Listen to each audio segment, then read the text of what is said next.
نحمده ونصلي على رسوله الكريم اللهم صل على سيدنا ومولانا محمد النبي الأمي وعلى آله وأصحابه وبارك وسلم۔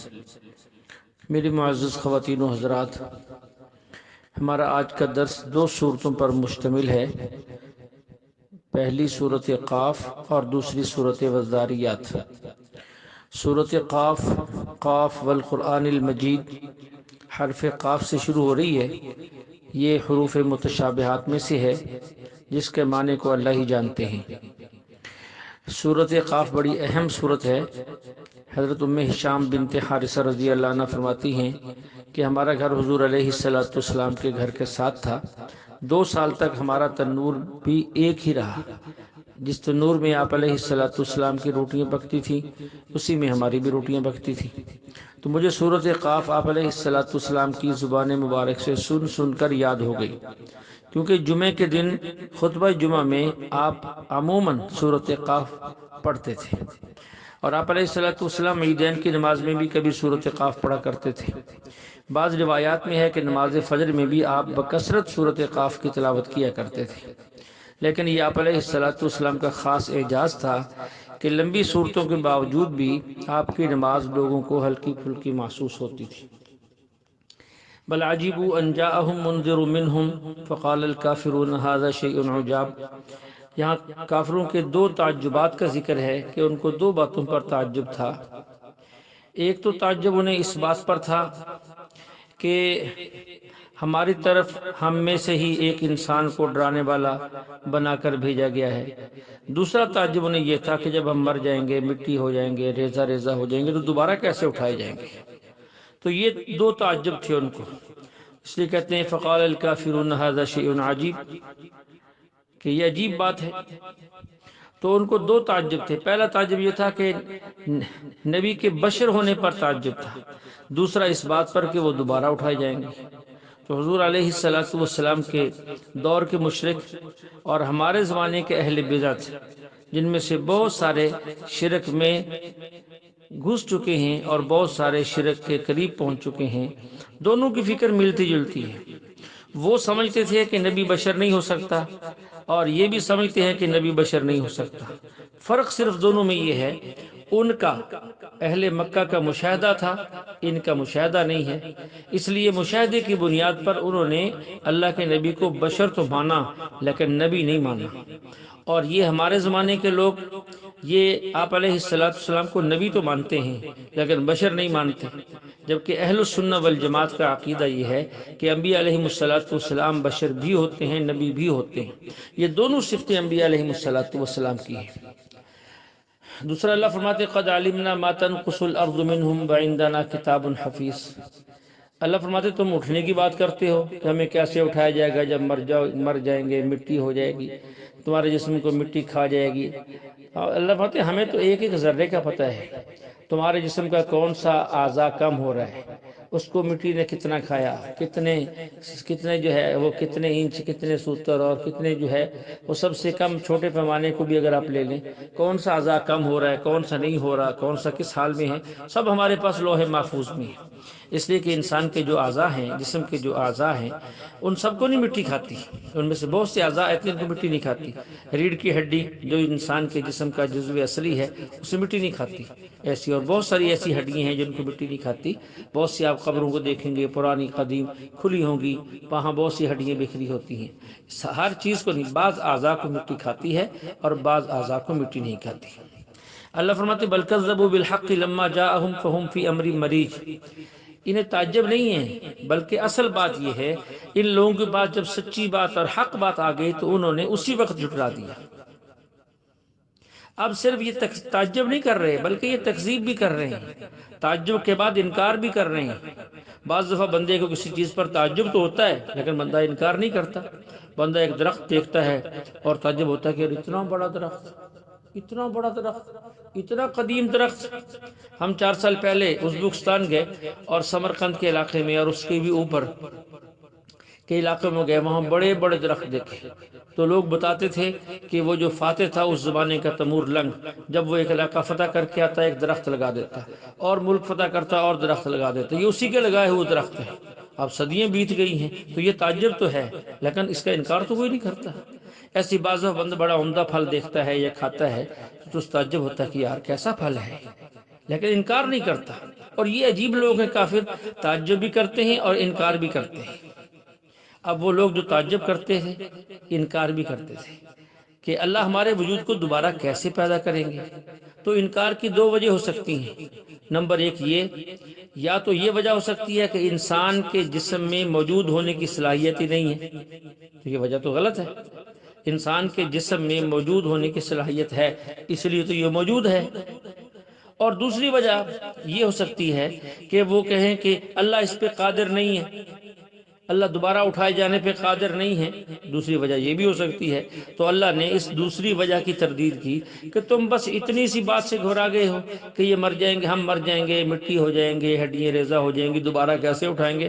اللہ فرماتے تم نے ہماری قدرت کو دیکھا ہی نہیں، پھر سمجھا ہی نہیں ہے۔ افلم ينظروا الى السماء فوقهم، ذرا اوپر دیکھو، ہم نے آسمان بنائے ہیں، کیف بنیناہا، کیسے آسمان بنائے ہیں، وزیناہا وما لہا من فروج، خوبصورت بنائے ہیں، اس میں کوئی نقص نہیں ہے، کوئی رخنہ نہیں ہے، کوئی سوراخ نہیں ہے، کوئی پھٹن نہیں ہے۔ والارض مددناہا، زمین کو بچھایا، ذرا دیکھو، والقینا فیہا رواسی، پہاڑ گاڑ دیے، وانبتنا فیہا من کل زوج بہیج، اور وہاں خوشنما چیزیں جس کے جوڑے جوڑے ہم نے اگائے ہیں۔ تم نے ہماری قدرت کو دیکھا ہی نہیں ہے، اگر ان کو بھی دیکھ لیتے وہ کام تو اس سے بہت آسان تھا۔ اللہ فرماتا تبصرۃ، تبصرۃ، یہ باقیات، یہ ہماری قدرت کی نشانی ہے، یہ ہماری قدرت کی جو نشانیاں ہیں، یہ نصیحت ہے ہر اس بندے کے لیے جو اللہ کی طرف رجوع کرنے والا ہے، جو اللہ کی طرف رجوع کرنے والا ہے۔ اللہ فرماتا نے زمین میں جو کچھ پیدا کیا یہ سب اس لیے پیدا کیا، اگر انسان غور کرے، اسے عقل سلیم بھی حاصل ہو تو اس سے سب سے پہلے اسے دانائی حاصل ہوتی ہے، پھر اسے بینائی حاصل ہوتی ہے۔ حضرت تھانوی رحمۃ اللہ علیہ نے ایسے ہی اس کا ترجمہ کیا ہے کہ دانائی حاصل ہوتی ہے، پھر بینائی حاصل ہوتی ہے، دانائی حاصل ہو گئی تو بینائی خود حاصل ہو جاتی ہے۔ اس لیے اللہ فرماتے ہیں اگر ہماری یہ ان قدرتوں میں غور کرتے تو اس بات کا تم قطعاً انکار نہ کرتے جس کا تم انکار کر رہے ہو۔ آگے اللہ فرماتے وَنَزَّلْنَا مِنَ السَّمَاءِ مَاءً مُبَارَكًا، کہ ہم نے آسمان سے پاکیزہ پانی اتارا ہے، اور اس کی وجہ سے ہم نے بہت کچھ باغات اور غلے اور دانے اور بہت سی چیزیں اگائی ہیں۔ تو یہاں ایک بات سمجھیں، جو پانی اوپر سے نیچے آیا اس کو بابرکت فرمایا، اس لیے کہ وہاں ماحول ایسا ہے، ایک ہمارا ماحول ہے سفلی نیچے والا، ایک ماحول ہے اوپر والا علوی اوپر والا ماحول ہے۔ اوپر والے ماحول میں گناہ نہیں ہے، اس لیے وہاں برکات زیادہ ہیں۔ نیچے والے ماحول میں گناہ ہیں، اگرچہ عبادات بھی ہیں، لیکن اس لیے برکات کم ہیں۔ بعض ایسی چیزیں ہوتی ہیں جن کے وجود میں خود برکت ہوتی ہے، مثال کے طور پہ مسجد خود برکت کی چیز ہے، قرآن مقدس خود برکت کی چیز ہے، ان کے وجود میں برکت ہے۔ تو یہاں جتنے گناہ آتے رہیں گے ان کی وجود کی برکت ختم نہیں ہوگی۔ خارجی برکات کم ہوں گی لیکن قرآن کی برکت ختم نہیں ہوگی، مسجد کی برکت ختم نہیں ہوگی، یہ برکات کبھی ختم نہیں ہوں گی۔ اور اسی طرح جو ہے اس کے آگے اللہ جل شانہ پھر کچھ ایسی قوموں کا ذکر کرتے ہیں جنہوں نے انبیاء علیہ السلام کا انکار کیا، پہلے بھی تفصیل سے ان کا ذکر گزرا، یہاں پھر اس کی یاد دہانی بار بار اللہ کرواتے ہیں۔ کذبت قبلہم قوم نوح واصحاب الرس وثمود وعاد وفرعون واخوان لوط، قوم نوح نے جھٹلایا، کنویں والوں نے جھٹلایا، قوم سمود، قوم عاد، قوم اور فرعون، اور ایسے ہی قوم لوط، ان سب لوگوں نے انبیاء علیہ السلام کو جھٹلایا ہے۔ اصحاب الرس، رس بھی عربی زبان کے اندر کنویں کو کہتے ہیں، تو جس علاقے میں یہ لوگ آباد تھے وہاں ایک کنواں تھا، اسی نسبت سے یہ ان کا نام پڑ گیا ہے۔ ایسے ہی اس سے آگے صحاب الایکۃ وقوم تبع، کہ صحاب الایکہ، ایکہ گھنے جنگل کو کہتے ہیں۔ حضرت شعیب علیہ السلام جس قوم کی طرف بھیجے گئے وہاں گھنے جنگلات تھے تو ان کی طرف یہ منسوب ہو گئے۔ ایسی قوم تبع نے بھی جھٹلایا، ماتے ان سب لوگوں نے جو ہے ان کو جھٹلایا۔ جب انہوں نے جھٹلایا تو پھر کیا ہوا؟ کل کذب الرسل فحق وعید، انہوں نے جھٹلایا تو پھر ہمارا عذاب ان پر آ گیا۔ اب اس کے بعد اللہ ان کی بات کا جواب دیتے ہیں، افعینا بالخلق الاول، کہ تمہارے ذہن میں تو اشکال یہ تھا کہ جسم میں موجود ہونے کی صلاحیت نہیں، وہ بھی غلط، اللہ پیدا نہیں کر سکتے، یہ بھی غلط، اللہ تو اس سے بڑی بڑی چیزیں پیدا کر سکتے ہیں۔ تیسری بات یہ ہو سکتی تھی افعینا بالخلق الاول، اللہ فرماتے ہیں کہ کبھی ایسا بھی ہوتا ہے کوئی انسان کوئی چیز بناتا ہے، بناتے بناتے تھک جاتا ہے، تو کیا آپ نے یہ سمجھا ہے کہ ہم نے پہلی بار پیدا کیا اور تھک گیا ہوں؟ ہرگز ایسا نہیں۔ افعینا بالخلق الاول ہم پہلی دفعہ اور ایک دفعہ پیدا کرے تھک گئے؟ قطعاً ایسا نہیں ہے، بل ہم فی لبس من خلق جدید، بلکہ یہ لوگ دوبارہ پیدا کرنے کے بارے میں شک میں پڑے ہوئے ہیں، بس بات صرف اتنی سی ہے۔ اس کے بعد آگے اللہ جل شانہ فرماتے ہیں وَلَقَدْ خَلَقْنَا الْإِنسَانَ وَنَعْلَمُ مَا تُوَسْوِسُ بِهِ نَفْسُهُ وَنَحْنُ أَقْرَبُ إِلَيْهِ مِنْ حَبْلِ الْوَرِيدِ۔ تم پیدائش کی بات کرتے ہو کہ پیدا کیسے کریں گے ہمیں، ہم نے انسان کو پیدا کیا، ہم اس کے دل کے خیالات کو بھی جانتے ہیں، ہم تو انسان کی شاہ رگ سے بھی زیادہ قریب ہیں۔ تو انسان کے جسم کے اندر دو قسم کی رگیں ہیں، ایک وہ جو جگر سے نکلتی ہیں اور جسم میں خون سپلائی کرتی ہیں، انہیں ورید کہتے ہیں۔ دوسری ان سے باریک رگیں نکلتی ہیں جو دل سے نکلتی ہیں اور خون کی لطیف بھاپ جسے امرو کہتے ہیں اس کو پورے جسم میں پہنچاتی ہیں، انہیں شریان کہتے ہیں ہماری زبان میں۔ شریان اور ورید یہ فرق اطباء کے ہاں ہے، عربی لغت کے اعتبار سے ورید رگ کو کہتے ہیں خواہ وہ کہیں سے بھی نکلے، اس لیے قرآن نے اس کو الورید سے تعبیر کیا ہے کہ ہم تو تمہاری شاہ رگ کے بھی زیادہ قریب ہیں۔ اسی طرح جو ہے اسی صورت کے اندر ایک بات آئی ہے یوم نقول لجہنم هل امتلأت وتقول هل من مزید، اس دن اس وقت کو بھی یاد کرو جب ہم جہنم سے کہیں گے کیا تمہارا پیٹ بھر گیا، تو وہ کہے گی کیا کچھ اور بھی ہے، اور بھی ہے، اور بھی ہے تو لاؤ۔ قرآن پاک میں دوسری جگہ ہے لَأَمْلَأَنَّ جَهَنَّمَ مِنَ الْجِنَّةِ وَالنَّاسِ أَجْمَعِينَ، اللہ فرماتے ہیں اللہ جہنم کو بھر دیں گے۔ اب سوال یہ ہے کہ ایک جگہ یہ ہے کہ اللہ جہنم کو بھر دیں گے، تو پھر یہ جہنم کیوں پوچھے گی، پھر کیوں پوچھیں گے کیا تیرے پیٹ میں جگہ ہے، وہ کہے گی اور چاہیے اور چاہیے۔ یہ بظاہر دو آیتوں میں تعارض ہے، لیکن حقیقت میں کوئی تعارض نہیں ہے، کیونکہ جہنم کو تو لوگوں سے بھر دیا جائے گا۔ پھر پوچھیں گے کیا تم بھر چکی، جہنم کہے گی مجھے اور چاہیے۔ تو اس کا معنی یہ نہیں کہ جہنم میں مزید جگہ ہوگی، بلکہ یہ صرف تحدیداً اور زجر کے لیے، ڈرانے کے لیے کہ اور لاؤ اور لاؤ، اور جو لوگ پہلے سے جہنم میں ہوں گے ان پر اس بات سے خوف مسلط ہو جائے گا۔ اللہ ہم سب کی حفاظت فرمائے۔ اس کے بعد جو ہے متقین کے کچھ انعامات کا ذکر ہے وَأُزْلِفَتِ الْجَنَّةُ لِلْمُتَّقِينَ غَيْرَ بَعِيدٍ هَذَا مَا تُوعَدُونَ لِكُلِّ أَوَّابٍ حَفِيظٍ، ایسے ہی کچھ اور چیزوں کا اور نعمتوں کا ذکر ہے۔ اس کے آخر میں جا کر اللہ فرماتے ہیں ان فی ذلک لذکری لمن کان لہ قلب او القی السمع وهو الشہید، ان ساری چیزوں میں اس شخص کے لیے عبرت کا سامان ہے جو دل رکھتا ہو یا دل سے متوجہ ہو کر کان لگاتا ہو۔ تو یہاں دو قسم کے لوگوں کا ذکر فرمایا، عبرت وہ شخص حاصل کرتا ہے جس کے پاس دل ہو، قلب سے مراد، دل سے مراد عقل سلیم ہے، جس کے پاس عقل تو ہو لیکن توجہ سے،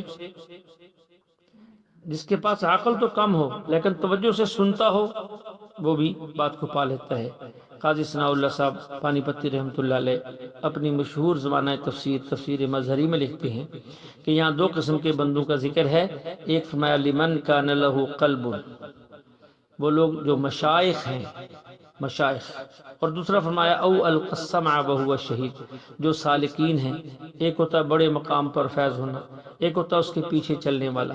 بڑے مقام والے کو تو شرح صدر ہوتا ہے اور دوسروں کو شرح صدر نہیں ہوتا، لیکن بات توجہ سے سنتا ہے اور اعتماد کر کے چلتا رہتا ہے، تو وہ بھی اپنی منزل کو پا لیتا ہے۔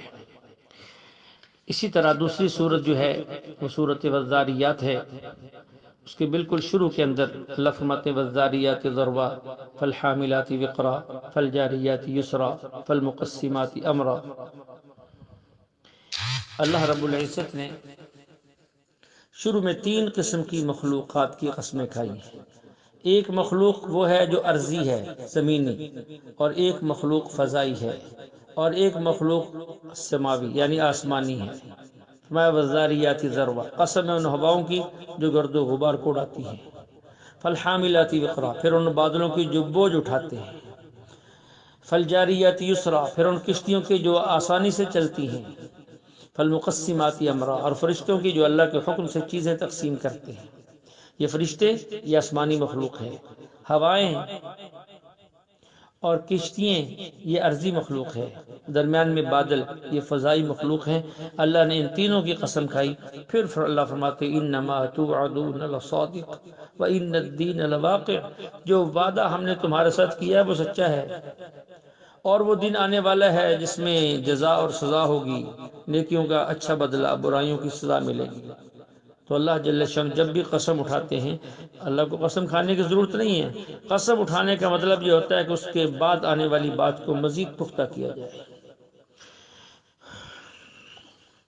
تو اللہ جل شانہ تینوں چیزوں کی قسمیں کھا کر فرماتے ہیں انما توعدون لصادق وان الدین لواقع، جو وعدہ تمہارے ساتھ ہے وہ سچا ہے، اور جزا اور سزا کا دن یہ ہو کر رہے گا، یہ ہونے والا ہے، اس کے اندر کوئی ذرا برابر بھی شک نہیں ہے۔ اس سے تھوڑا آگے چل کر متقین کا پھر ذکر کیا، ان المتقین فی جنات وعیون، کچھ ان کے انعامات کا ذکر کیا، اور پھر متقین کی کچھ علامات کا ذکر کیا ہے۔ اللہ فرماتے کانوا قلیلا من اللیل ما یہجعون وبالاسحار هم یستغفرون، وہ رات کو کم سوتے ہیں۔ نمبر 2، صبح اٹھ کر سحری کے وقت، تہجد کے وقت میں اللہ سے استغفار کرتے ہیں، توبہ کرتے ہیں۔ یہ ان کی صفات اللہ بیان فرما رہے ہیں۔ تیسری صفت وفی اموالہم حق للسائل والمحروم، یہ وہ لوگ ہیں جن کے مال میں سوال کرنے والوں اور محروم دونوں قسم کے لوگوں کا حق ہوتا ہے۔ لوگ دو قسم کے ہوتے ہیں، بعض وہ جو محتاج ہوتے ہیں اور مانگتے ہیں، بعض ایسے ہوتے ہیں جو محتاج تو ہوتے ہیں لیکن مانگتے نہیں ہیں۔ مومنین متقین کی صفت اللہ نے یہ بیان کی، اگر محتاج مانگے اس کو بھی دیتے ہیں، اور محتاج ہو نہ مانگے اس کو بھی دیتے ہیں۔ تو یہاں لفظ محروم فرمایا، کیونکہ بندہ محتاج ہو اور نہ مانگے تو وہ محروم رہ جاتا ہے، اکثر لوگوں کی توجہ نہیں جاتی، لیکن فرمایا متقین وہ لوگ ہیں جو شخص نہ مانگنے کی وجہ سے عام طور پر محروم رہ جاتا ہے، یہ اسے بھی دیتے ہیں۔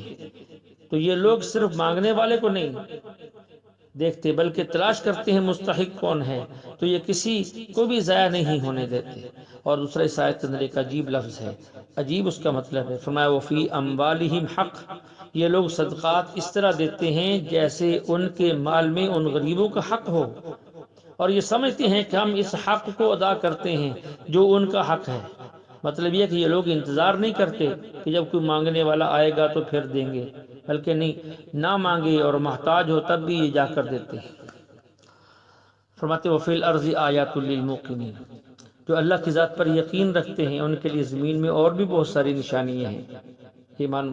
اور فرمایا وفی انفسکم، دور جانے کی ضرورت نہیں، وفی انفسکم افلا تبصرون، باہر کیا نشانیاں تلاش کرو گے، اپنی ہی ذات میں غور کر لو، تمہیں وہاں بے شمار اللہ کی نشانیاں ملیں گی، ایسی ایسی نشانیاں کہ انسان سوچ کر جو ہے وہ دنگ رہ جاتا ہے، حیران رہ جاتا ہے۔ باقی فرمایا کہ ان چیزوں میں پڑھ کر اگر کسی کو یہ فکر ہو کہ پھر رزق کا کیا ہوگا، فرمایا کہ وہ تو ہمارے ذمہ ہے، وفی السماء رزقکم وما توعدون، وہ رزق تو آسمان سے ہم اتارتے ہیں، اس کا ہم نے تم سے وعدہ کیا ہوا ہے، اس کے اندر کوئی شبہ والی بات نہیں ہے۔ پھر اللہ فرماتے ہیں فورب السماء والارض انہ لحق مثل ما انکم تنطقون، قسم ہے آسمان و زمین کی، قیامت ایسی ہی برحق اور سچی چیز ہے جیسے تم آپس میں باتیں کرتے ہو، یعنی جس طرح تمہیں اپنی گفتگو پر یقین ہے، تم بول رہے ہو دوسرا سن رہا ہے، اس طرح یہ بات یقینی ہے کہ قیامت نے آ کر رہنا ہے۔ اللہ نے بڑی وضاحت سے، بڑے ہی عمدہ انداز سے جو ہے وہ اپنے بندوں کو سمجھایا ہے۔ اس کے بعد ابراہیم علیہ السلام کا مختصر قصہ بیان کیا کہ ان کے پاس جب مہمان آئے تو انہوں نے کیسے اکرام کیا۔ تو مہمان کا اکرام کرنا چاہیے، مہمان سے یہ پوچھنا کہ تم ٹھنڈا پیو گے، گرم پیو گے، کھانا کھاؤ گے نہیں کھاؤ گے، یہ پوچھنا مہمان کی بے اکرامی۔ ابراہیم علیہ السلام پاس مہمان آئے، انہوں نے کچھ نہیں پوچھا، جلدی سے گئے اور بچڑا بھون کے لے آئے۔ بس مہمان ہے، مہمان کے سامنے رکھ دو، وہ کھا لے گا تو ٹھیک ہے، اس کی چاہت نہیں ہے تو کھانا اٹھا لیا جائے گا۔ اس لیے میں خواتین سے بھی خاص طور پہ کہتا ہوں کہ شام کو جب بندہ اس کا خامد جو ہے وہ تھکا ہارا گھر میں آئے تو یہ نہیں اس سے پوچھنے لگ جاؤ پانی پینا ہے کہ نہیں پینا، کھانا کھانا ہے کہ نہیں کھانا، نہیں، اس کے آنے سے پہلے جیسے وہ گھر میں داخل ہو اس کو پانی بھی پیش کر دو، اس کو چائے بھی پیش کر دو، کھانا لگا دو، اس کی طلب ہوگی تو وہ کھا لے گا، طلب نہیں ہوگی تو کھانا اٹھ جائے گا۔ اس میں اتنی سی مشقت ہے کہ ایک دفعہ رکھا ہے پھر اٹھا لیا ہے، جب دوبارہ مانگے گا پھر دے دیں گے۔ یہ اس سے کہیں بہتر ہے کہ وہ آئے اور وہ کھانا مانگے تم کو اچھا ابھی سالن گرم کرتی ہوں اور ابھی جو ہے میں نے روٹی بنانی ہے، ابھی آج تو آٹا ہی نہیں گوندا ہوا، اب وہ 15 منٹ 20 منٹ آدھے گھنٹے میں اس کی طبیعت پر جو غصے کی حالت اور کیفیت ہوگی وہ جھگڑے تک نوبت پہنچ جائے گی، اور پھر شیطان اس جھگڑے کو بڑھاتے بڑھاتے نہ معلوم کہاں تک لے جاتا ہے۔ اس لیے مہمان سے پوچھا نہیں جاتا کہ تم نے کھانا ہے یا نہیں کھانا، بلکہ مہمان کے آنے پر اسے پیش کی جاتا ہے، اب اس کا جی چاہے کھا لے، اس کا جی چاہے نہ کھائے۔ اس کے بعد جو ہے قوم لوط کا ذکر ہے، پہلے بھی بڑی تفصیل سے کئی صورتوں میں گزر چکا۔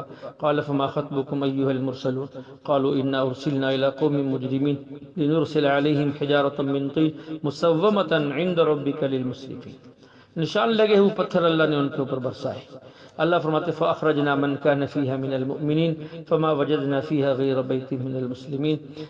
یہ بستی والے عجیب تھے، ہم نے اس بستی والوں میں سے جن پر یہ عذاب آیا، یعنی قوم لوط کی بستیوں پر، ان میں سے ہم نے ایمان والوں کو نکال لیا، بچا لیا۔ اور ساتھ ہی اللہ یہ بھی فرماتے فما وجدنا فيها غير بيت من المسلمين، ایک ہی گھر وہاں ایمان والوں کا تھا۔ لوط علیہ السلام کا معاملہ بڑا عجیب ہے۔ مسافر نبی ہیں، قبیلہ ساتھ نہیں ہے، قوم ساتھ نہیں ہے، برادری ساتھ نہیں ہے، کوئی قلعہ نہیں ہے، مسافر نبی ہیں، کوئی ایک شخص بھی ان کے ساتھ کلمہ گو نہیں ہے، صرف اپنا ایک گھرانہ تھا جو ایمان لایا، اور اس میں بھی ان کی بیوی ان پر ایمان نہیں لائی۔ جب بستی سے نکلے تو بیوی پر بھی عذاب آیا، وہ بھی عذاب میں مبتلا ہو گئی، وہ بھی ساتھ نہیں جاتی۔ کتنی عجیب کیفیت ہوگی۔ اس لیے حضرت لوط علیہ السلام جب قوم نے حملہ کرنا چاہا تو لوط علیہ السلام نے بڑے ہی درد دل سے فرمایا لو ان لی بکم قوۃ او آوی الی رکن شدید، اے کاش کہ میرے پاس تمہارے مقابلے کے لیے کوئی طاقت ہوتی، اے کاش میں کسی مضبوط سہارے کی پناہ لے لیتا، یعنی میرا قبیلہ ہوتا، آج تم مجھے یوں رسوا نہ کر سکتے۔ تو ان کی اس درد دلی پر ان کے بعد اللہ جل شانہ جتنے بھی انبیاء علیہ السلام بھیجے تو سب کا قبیلے نے ان کا ساتھ دیا۔ ایمان لایا یا نہیں لایا یہ الگ موضوع تھا، لیکن قبیلہ نے ساتھ دیا۔ دیکھیے آپ علیہ السلام کے قبیلہ کے لوگ، خاندان کے بہت سے لوگ ایمان نہیں لائے، لیکن پھر بھی چچا نے بھی ساتھ دیا اور لوگوں نے بھی ساتھ دیا، اور ہر وقت جو ہے لوگ ان سے بنو ہاشم سے اور ان سے جو ہے خوفزدہ رہتے تھے کہ اگر ہم کچھ کہیں گے تو وہ مقابلے کے لیے اتر آئیں گے۔ یہ ساری باتیں، اس لیے یہ قبیلے کا ہونا، یہ طاقت کا ہونا، یہ کوئی بری بات نہیں ہے۔ اس سے یہ بات اچھی طرح سے نشین کر لے، اگر کسی عالم دین کو طاقت کا مل جائے، اچھا قبیلہ مل جائے، اچھا خاندان مل جائے تو اللہ کی نعمت ہے۔ بسا اوقات طاقت بہت سارے مصائب سے انسان کو بچا لیتی ہے۔ اچھے خاندان میں پیدا ہونا یہ انسان کو بہت سارے مسائل سے بچا لیتا ہے۔ حضرت لوط علیہ السلام مسافر تھے، وہاں ان کا قبیلہ نہیں تھا، اس لیے کتنی درد دلی سے وہ جملہ کہا جو 12ویں پارے کے اندر ہے لو ان لی بکم قوۃ او آوی الی رکن شدید۔ اس کے بعد مختصر طور پہ حضرت موسیٰ علیہ السلام اور حضرت ہارون علیہ السلام کا ذکر کیا ہے جو پہلے بھی گزرا ہے۔ پھر اس کے بعد اس صورت کے اندر قوم عاد اور قوم ثمود کا پھر ایک دو آیتوں کے اندر جو ہے پھر ذکر کیا ہے، یعنی اللہ جل شانہ سابقہ قوموں کا بار بار ذکر، آگے چل کر پھر قوم نوح کا ذکر کیا ہے، اور جو ہے پھر ہمیں متوجہ کیا ہے۔ اس سے تھوڑا آگے چل کر اللہ پھر آسمانوں اور زمینوں کے بنانے اور مخلوقات کو بنانے کی تفصیل بیان کرنے کے بعد اللہ پھر ہمیں متوجہ کرتے ہیں کہ جب وہ ذات ایسی طاقت والی ہے، ایسی صفات والی ہے، ایسی قدرت والی ہے تو لوگوں کو چاہیے ففروا الی اللہ کہ وہ اس اللہ کی طرف دوڑیں، اسی کی طرف ان کا رخ ہونا چاہیے۔ اسی طرح جو ہے اسی صورت کے آخر میں اللہ فرماتے کذالک ما اتی الذین من قبلہم من رسول الا قالوا ساحر او مجنون، میرے پیغمبر یہ کام صرف ان لوگوں کا نہیں بلکہ جس طرح آپ سے یہ لوگ کچھ باتیں کہتے ہیں اسی طرح یہ ہمیشہ سے ہوتا رہا ہے۔ جب بھی کوئی نبی ان کے پاس آیا ہے تو لوگ یا تو انہیں ساحر کہتے تھے یا انہیں مجنون کہتے تھے۔ الا قالوا ساحر او مجنون اتواصوا به بل هم قوم طاغون، کیا یہ لوگ ایک دوسرے کو یہ وصیت کرتے چلے آئے ہیں؟ یعنی یہ تو ایسے لگتا ہے جیسے مرتے وقت ایک دوسرے سے یہ کہتے چلے گئے ہوں کہ ہم مر رہے ہیں، تمہارے پاس جو رسول آئے گا تم نے یہ لفظ کہنے، ایسا لگتا ہے کہ ہر آنے والے نبی کے ساتھ یہی معاملہ کیا انہوں نے۔ اب یہاں ایک بات کو اچھی طرح سمجھیں، ایک معاملہ پیغمبر کے ساتھ ہوتا ہے، نبی کے ساتھ ہوتا ہے، رسول کے ساتھ ہوتا ہے، اور ایک معاملہ پیغمبر کے وارثوں کے ساتھ، اہل علم کے ساتھ ہوتا ہے۔ پیغمبر کے ساتھ یہ معاملہ ہوتا تھا، انہیں مخالفین معاذ اللہ ساحر کہتے ہیں، مجنون کہتے ہیں، لیکن عالم جب کوئی کام کرتا ہے، کوئی محنت لے کر اٹھتا ہے، کسی جو ہے ایک پلیٹ فارم سے کام کرتا ہے تو اس کے مقابلے کے لیے دو قسم کے لوگ ہوتے ہیں۔ نمبر ایک، بعض وہ لوگ ہوتے ہیں جو فکری طور پر اس عالم کے مخالف ہوتے ہیں، اور نمبر دو، بعض وہ ہوتے ہیں جو فکری طور پر مخالف تو نہیں ہوتے، بلکہ وہ یہ تو اقرار کرتے ہیں کہ جو کر رہا ہے صحیح کر رہا ہے، یہ کام کرنا چاہیے، لیکن حسد کی بیماری کا شکار ہو جاتے ہیں اور وہ حاسد ہوتے ہیں اور وہ محسود پر الزام لگاتے ہیں۔ تو جس عالم دین نے جب بھی کوئی کام کرنا ہو تو اس پر الزام لگیں گے، آئندہ جب بھی کوئی عالم کام کرے گا اس پر الزام لگیں گے، پہلے بھی لگے ہیں۔ اس لیے سوچ سمجھ کر قدم اٹھاؤ، جب قدم اٹھا لیا پھر اللہ کا نام لے کر پھر چل پڑو، پھر کسی کی پرواہ نہیں کرنی۔ چند دن کی، چند مہینوں کی، چند سالوں کی باتیں ہیں، اللہ جل شانہ پھر مقبولیت عطا فرمائیں گے، اور اللہ جل شانہ جو ہے پھر سب کے دلوں کے اندر، اکثریت کے دلوں کے اندر جو ہے وہ محبت بھر دیں گے اور محبت ڈال دیں گے۔ اسی طرح جو ہے اس صورت کے تقریباً آخر کے اندر اللہ فرماتے ہیں وما خلقت الجن والانس الا لیعبدون۔ اللہ تعالیٰ کے معاملہ دو قسم کے ہیں، ایک تکوینی ارادہ ہوتا ہے، ایک تشریعی ارادہ ہوتا ہے۔ اللہ کا ایک ارادہ تکوینی اور دوسرا ارادہ تشریعیہ، ایک تکوینیہ ہوتا ہے۔ وما خلقت الجن والانس الا لیعبدون میں ارادہ تشریعیہ ہے، ارادہ تکوینیہ نہیں ہے۔ ارادہ تکوینیہ میں جس کا ارادہ فرماتے ہیں وہ مجبور ہوتا ہے، اس نے کرنا ہی کرنا ہوتا ہے، اس میں ابتلا نہیں ہوتی کہ کرے گا تو ثواب، نہیں کرے گا تو گناہ، اس میں ایسا کچھ بھی نہیں ہوتا، اس میں بندے کا اختیار بھی نہیں ہوتا۔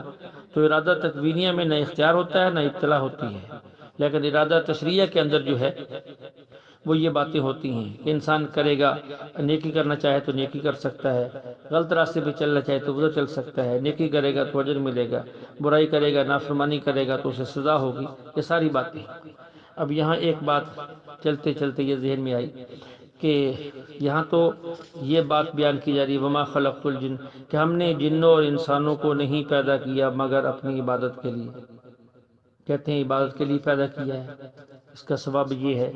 اور ادھر جو ہے اعتراض کرنے والے ہم پہ اعتراض کرتے ہیں کہ تم یہ کہتے ہو لولا محمد ما خلقتک، کہ اگر آپ علیہ السلام نہ ہوتے تو سارا جہان پیدا نہ کیا جاتا۔ اللہ سبب بتا رہے ہیں، اللہ سبب بتا رہے ہیں کہ میں نے ان کو اس لیے پیدا کیا کہ یہ بات کریں گے، تم کہتے ہو کہ اس لیے پیدا کیا کہ آپ علیہ السلام پیدا کیے گئے۔ تو اس کو سمجھے، یہ حدیث جو ہے یہ مستدرک علی الصحیحین میں حضور علیہ السلام کا خود فرمان ہے۔ کائنات کی تخلیق کا سبب کون ہے؟ ولولا محمد ما خلقتک، اے آدم اگر میں نے محمد کو پیدا نہ کرنا ہوتا تو میں تجھے بھی پیدا نہ کرتا۔ حضرت آدم علیہ السلام پیدا نہ ہوتے تو ہم بھی پیدا نہ ہوتے۔ اس سے معلوم ہو کہ ہماری پیدائش کا سبب حضور علیہ السلام ہے۔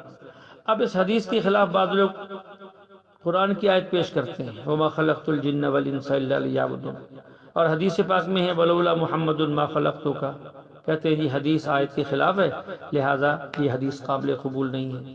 عجیب بات ہے، بات خود سمجھ میں نہیں آتی اور قرآن و حدیث کو لڑانا شروع کر دیتے ہیں۔ اس کو سمجھیں، ایک ہے پیدائش کا مقصد، پیدائش کا مقصد الگ چیز ہے، پیدائش کا سبب الگ چیز ہے، یہ دو چیزیں ہیں۔ پیدائش کا مقصد کیا ہے یہ الگ چیز ہے، پیدائش کا سبب کیا ہے یہ الگ چیز ہے۔ پیدائش کا مقصد وما خلقت الجن والانس الا لیعبدون، کیوں پیدا کیا؟ اچھا جی، پیدائش کا مقصد، اور پیدائش کا سبب کیا ہے وہ حدیث میں ہے ولولا محمد ما خلقتک، مقصد اور ہوتا ہے سبب اور ہوتا ہے، اور یہ دونوں چیزیں جمع ہو سکتی ہیں، یہ آپس میں کوئی متضاد باتیں نہیں ہیں۔ اس کو ایک آسان مثال سے ہم سمجھا لیتے ہیں، پڑھنے پڑھانے کے لوگ یا ایسے ہی بازار کے اندر کاروباری لوگ سارے سمجھا لیتے ہیں۔ ایک آدمی کسی دکان کے اوپر کوئی چیز لینے آتا ہے، اب یہ چیز لینے کے لیے آیا ہے تو یہ اس کا ایک مقصد ہے، وہ چیز لینے کے لیے آیا ہے۔ اب ہم اس سے پوچھتے بھی تم ہمارے پاس کیوں آئے ہو اور کسی کے پاس کیوں نہیں گئے؟ وہ کہتے ہیں جی میرے کچھ دوست ہیں جو آپ سے چیز لے کر جاتے تھے، انہوں نے بتایا کہ وہاں چیز بھی اچھی ملتی ہے، ریٹ بھی کم ہوتا ہے۔ اب یہ سبب ہے، یہ سبب بنا ہے اس کے اس دکان پر آنے کا، اور چیز لینا اس کا مقصد تھا، تو دونوں کے اندر کوئی تعارض نہیں ہے۔ آیت بھی صحیح کہہ رہی ہے اور حدیث بھی صحیح کہہ رہی ہے، دونوں صحیح کہہ رہی ہے، دونوں کے اندر کوئی فرق نہیں ہے۔ ایک جگہ سبب بیان ہو رہا ہے، ایک جگہ مقصد بیان ہو رہا ہے۔ اس لیے باقی رہی حدیث کہتے کہ بعض لوگوں نے اس حدیث کو جو ہے وہ ضعیف کہہ دیا ہے، اس کو موضوع کہہ دیا ہے۔ نہیں، یہ بات نہیں ہے۔ اگر کسی نے موضوع بھی کہہ دیا ہے تو بہت سے محدثین نے اس کو صحیح بھی کہا ہے۔ خود امام حاکم رحمۃ اللہ علیہ نے مستدرک علی الصحیحین کی کتاب التاریخ میں اس روایت کو نقل کیے، فرمایا اور فرماتے ہیں ھذا حدیث صحیح الاسناد۔ علامہ تاج الدین سبکی شفاء السقام میں لکھتے ہیں قد اعتمدنا فی تصحیح علی الحاکم۔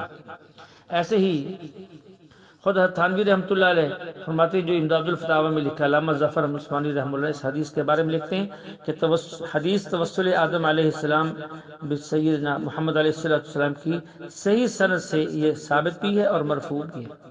اس لیے اس کو کہنا یہ موضوع ہے، یہ درست نہیں ہے۔